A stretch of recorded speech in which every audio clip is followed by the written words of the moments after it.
عليكم ورحمه الله وبركاته. ازيكم يا اصحابي، عاملين ايه؟ مبدئيا كده محدش يزعلي ان انا بقالي كتير ما عملتش فيديوز وكده، بس بجد انا اصلا الفيديو ده لو بالفعل خلصت تصويره دلوقتي ومنتجته تمام ونزلته، فيعني ده هيبقى اكبر انجازات حياتي في الوقت اللي انا فيه ده دلوقتي.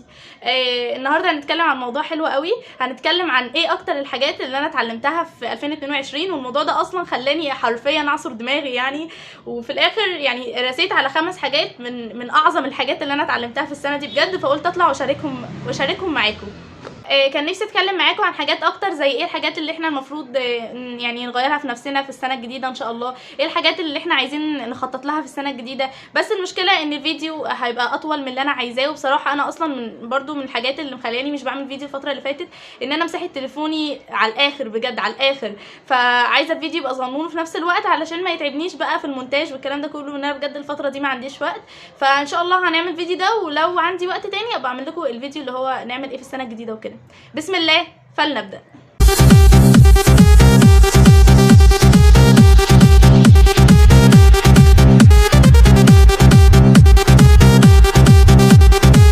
بصوا، هو احنا هنعتبر مثلا ان الفيديو ده ممكن يكون خاص بيا شويه، او اي شخصيه شبهي بتعاني من الحاجات دي، او ان هي نفسها تغيرها في نفسها او كده. فهو انا مش هعتبره بشكل عام عشان في ناس ما فيهاش يعني الحاجات اللي انا قدرت اغيرها في السنه اللي فاتت. خلينا نبدا. انا هبدا من الحاجات اللي انا شايفاها مهمه قوي وغيرتها للحاجات الاقل. هنبدا باكتر حاجه كانت عامله لي عائق في حياتي، واكتر حاجه كانت بتنرفزني في نفسي، وهي ان انا دايما لما كنت بزعل كنت ببين لكل اللي قدامي ان انا زعلانه. هي دي طبيعتي يعني، ممكن في اشخاص بيبقى باين عليها ان هي زعلانه، في اشخاص بيبقى لا. فانا حاسه اصلا يعني النقطه دي انا غيرتها في اخر فتره جدا، يعني اللي هو ممكن من اسبوعين 3 من شهر كده يعني. كنت الاول بقى اللي هو ايه، اي حاجه تبقى مضايقاني اللي هو باين عليها بطريقه فظيعه، وده كان بيسبب ان كل اللي حواليا مالك مالك مالك، وانا كهنا بتضايق لما حد يقول لي مالك، علشان اولا ممكن اكون مش عايزه احكي، فكده هبين للي قدامي ان انا مش عايزه احكي له، فهو هيتضايق، كلام كتير. المهم هو الموضوع ممكن يكون مش مشكله لبعض الناس، بس انا كنت شايفاه ان هو يعني في ناس بقى بتقعد مصره، وانا ساعات مبقاش عايزه اتكلم، ساعات بقى يعني عادي ان انا احكي بس انا مش قادره احكي اساسا، فاللي قدامنا بيزعلوا كده. فانا كنت عايزه اغير الحاجه دي في نفسي كتير. بدات ان انا اخدها تدريجيا، يعني مثلا مش ان انا ابقى زعلانه قوي اللي هو اقعد اضحك واهزر، لا، بس بقيت اخده اللي هو من الاعلى للاقل، واحده ورا واحده ورا واحده. حسيت ان انا لا، حاسه ان انا اتغيرت، ان انا بقيت ممكن ابقى متضايقه من حاجه، بس مش لازم كل الناس اللي حواليا تعرف ان انا متضايقه، مش لازم كل الناس اللي حواليا تقعد متضايقه علشان انا متضايقه وتقعد تسالني والكلام ده كله. يعني دي من اكتر حاجات اللي انا حاسه ان هي اتغيرت فيا، واعظمهم يعني انا حاسه ان دي اكتر حاجه، يعني هو انا جامده جدا ان انا غيرتها بجد. حاجه تانية في الموضوع الاولاني ده، ان انا لما كان حد برده بيسالني مالك كنت وحاسه ان الشخص قدامي ده هيزعل لو ما قلتلوش، كنت بحكي كل حاجه على طول. يعني مثلا مش هقول لا والله تمام الحمد لله ده انا متضايقه شويه مفيش حاجه ضغط مش لا، كنت اللي هو بحكي على طول عشان الشخص قدامي ده ما يزعلش. تعالوا بقى نروح على طول على النقطه اللي بعديها، وهي برده من النقاط المهمه جدا بجد اللي انا حاولت اغيرها. ان احنا اللي بنصنع السعاده لنفسنا. الكلام ده انا قلته كتير قبل كده في بوستس عندي وكده. الاول بس انا ادركت الادراك التاني ده حوالي في شهر 6 اللي فات، او شهر 6 اللي فات او 7 مش فاكره، بس هو كان في العيد الكبير اللي فات. مش لازم بقى احكي القصه كلها عشان الفيديو ما يطولش، بس ممكن ابقى انزل بوست عن الموضوع ده عشان كنت كاتباه وما نزلتهوش. المهم ايه، ان السعاده انا كنت دايما عندي اعتقاد ان السعاده مش انا اللي هصنعها، اللي هو لازم تجيلي حاجه من بره تقول لي افرحي، او لازم حد يجي يقول لي ده احنا عايزين نعمل ونعمل. انما انا ممكن ابقى سعيده بابسط الحاجات. كان في العيد برضه هحكي لا اله الا الله، كان في العيد الكبير، ويوميها انا في العيد الصغير كان عندنا امتحانات وكده، فانا كنت اللي هو منكده عن نفسي، وكل اصحابي يوميها يعني انا اصلا ما رضيتش اشتري هدوم عيد يوميها. ماما فضلت تقول لي يا هنا تعالي ننزل ونشتري، لا اللي هو لا انا في ايام دراسه ومكتئبه وزعلانه وكده، مع ان اصحابي كانوا عادي، وانا كنت شايفه ان هو ايه اللي انتوا بتعملوه ده، انتوا المفروض تبقوا مكتئبين دلوقتي. لما جيت في العيد الكبير غيرت الموضوع ده جدا، وكنت مبسوطه بالتغيير ده جدا. ومن ساعتها وانا الحمد لله بجد، هو انا قبل ما اتكلم عن اي حاجه وانا بحمد ربنا على التغيير ده. هو ممكن يكون في جهد مني، وان انا تعبت عقبال ما غيرت الحاجات دي فيا، او قعدت وقت كتير افكر مع نفسي واشوف نقاط الضعف والقوه في الموضوع، واحاول ان انا اغيرها. بس كله بجد نعمه من عند ربنا ان انا اقدر اغير حاجه فيا، دي نعمه ربنا مش عاطيها لكل الناس، فالحمد لله بجد الحمد لله. من ساعتها بقى وانا اي يوم بصحى فيه زعلانه بحاول ان انا اسعد نفسي بابسط الحاجات. ان انا مثلا بحب القهوه فاشرب قهوه الصبح، ان انا ممكن اصحى اخد ريست كده نص ساعه مش بعمل اي حاجه، بتكلم مع نفسي مثلا. فمن ساعتها وانا ادركت ان السعاده احنا اللي بنصنعها لنفسنا. احنا لو عايزين نبقى سعداء هنبقى سعداء، ولو عايزين ننكد عن نفسنا بالفعل هننكد عن نفسنا. عايزه اقول لكم اني بحكي الموضوع اصلا يعني اكني بقول لكم ملخص، بجد كان نفسي اتكلم بطريقه يعني باستفاضه اكتر في كل نقطه، بس يعني معلش هنحاول ان احنا نصغر الفيديو على قد ما نقدر. تعالوا دلوقتي اكلمكم عن ثالث نقطه، وهي حته بقى ايه، حاولوا تفهموني هنا، حته الكبرياء. احنا كلنا المفروض يكون عندنا كبرياء، والكبرياء ده حاجه مش وحشه، الكبرياء اللي هو عزه النفس تقريبا.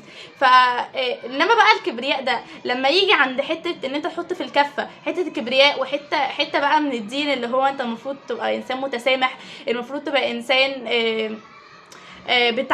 بتعدي لكل الناس. فالحتتين دول لما اجتمعوا في نقطه واحده معايا عملوا لي كوارث في الحياه. فتعالوا احكي لكم نبذه عن الموضوع كده. نقطة شديدة ان انا السنة دي عدت عليا، يعني في اشخاص كانوا معايا بس انا حسيت ان هم اتغيروا، في اشخاص كانوا مش معايا بس انا لما اتعرفت عليهم لقيتهم اشخاص كويسين.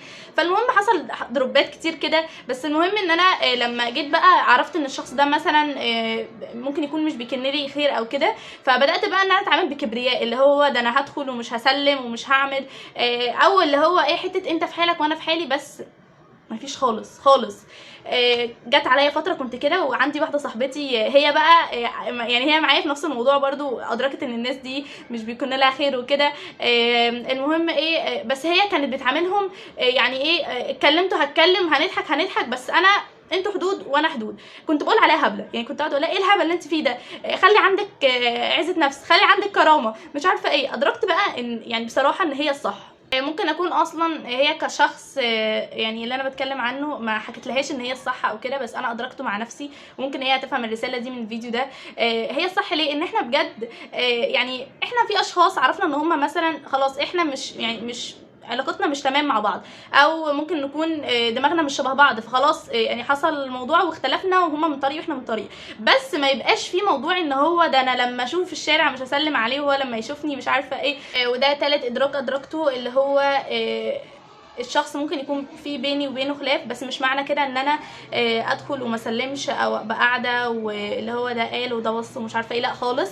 ودي حته الكبرياء مع حته ان انا اكون انسان متسامح وانسان يعدي وانسان من جوايا حلو، علشان انت بتكسب نفسك. صح، انا نسيت اقول لك على النقطه دي، ان انا لو انا كنت فضلت اعامل الاشخاص اللي قدامي بان انا ادخل ومش عارفه ايه وابقى شخص كده، والناس تقول يا دي داخله وما سلمتش، دي مش عارفه ايه، انا كده انا كسبت ايه؟ بالعكس، ده الناس هتشوفني ان انا شخص مش كويس ومش متسامح. ولو حتى هم شافوني ان انا كاريزما وان انا كبريائي عالي ومش عارفه ايه، انا جوايا احس ان انا فقدت قلبي الطيب او فقدت براءتي. وانا كهنا بجد اكتر حاجه نفسي احافظ عليها لحد ما اكبر هي البراءه، علشان دي كنز بجد.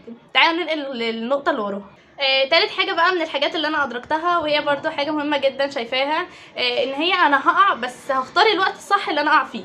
يعني ايه؟ يعني انا مثلا جت عليا فتره متضايقه جدا وزعلانه جدا وكده، وخلاص مش قادره، ما عنديش طاقه اعمل حاجه، بس دي الفتره اللي المفروض ما اقعش فيها. فما ينفعش بقى ان انا اقع هنا، يعني انا اوهم نفسي ان انا متضايقه من حاجه وتمام، وانت يعني ليكي حق ان انت تتضايقي حتى لو الحاجه انا شايفاها تافهه، بس ماشي انا ليا الحق، بس يا هنا احنا هنأجلها شويه، يعني هنخليها في فتره المفروض يعني الفتره دي احنا ما نقعش فيها، فاحنا هنأجلها شويه، بس يعني يعني هنشوف الموضوع بس هنأجله، فاهمين؟ فانا بحاول ان انا اتعامل مع نفسي معامله كده، اللي هو ايه، برضيها وفي نفس الوقت مش باجي عليها، يعني الاتنين في نفس الوقت. ننتقل لاخر حاجه، وهي ان انا كهنا حسيت ان انا بدات ان انا اعبر عن رايي اكتر، بدات ان انا اتغير في بعض الحاجات بسبب موضوع اليوتيوب ده جدا. الاول كنت بتكسف، بشوف اللي قدامي ده ممكن يمل مني، يمل من كلامي، مش عارفه ايه، انا كمان بحب اتكلم، بس الموضوع زاد معايا وحبيته بعد ما طلعت، وان انا بقيت عادي اي حاجه حابه ان انا اتكلم عليها بطلع وبتكلم عليها، وبقيت بعتمد على نفسي، يعني بعتمد الاول على ربنا سبحانه وتعالى، بس بعد كده بقى يعني اي حاجه جوايا بطلع اقولها عادي من غير ما استشير حد، اللي هو ما بقاش شايله هم الانتقاد، ما بقاش شايله هم ان يا ترى الموضوع هيعجبهم ولا لا، يا ترى انا اتكلمت بطريقه صح ولا لا الموضوع بدأ معايا يخف كتير. يعني دي اكتر الحاجات اللي انا مبسوطه ان انا حاولت اغيرها في نفسي في 2022، ويعني اتمنى ان 2023 تبقى احسن واقدر اغير فيها حاجات اكتر واقدر ابقى سعيده فيها اكتر. اوعوا في يوم من الايام تبقوا مترددين ان انتوا تبقوا فخورين بنفسكم، لا خالص. يعني انا اكيد مش احسن شخص في العالم، ومش ما عملتش حاجه كبيره في حياتي او ما عملتش حاجه كبيره في السنه اللي فاتت، بس انا عادي يعني واثقه جدا وانا بقولها ان انا فخوره بنفسي، فخوره بالتغيرات اللي وصلت لها، فخوره بكل الحاجات اللي انا عملتها، وان شاء الله هفضل فخوره بنفسي، وهفضل ان انا دايما اطور من نفسي. والتطوير من الذات ده حاجه بجد بشوفها من اعظم الحاجات، علشان ان انت تجاهد نفسك في حاجه معينه دي حاجه عظيمه جدا. بس اتمنى الفيديو يعجبكم، واشوفكم في فيديو جديد. سلام.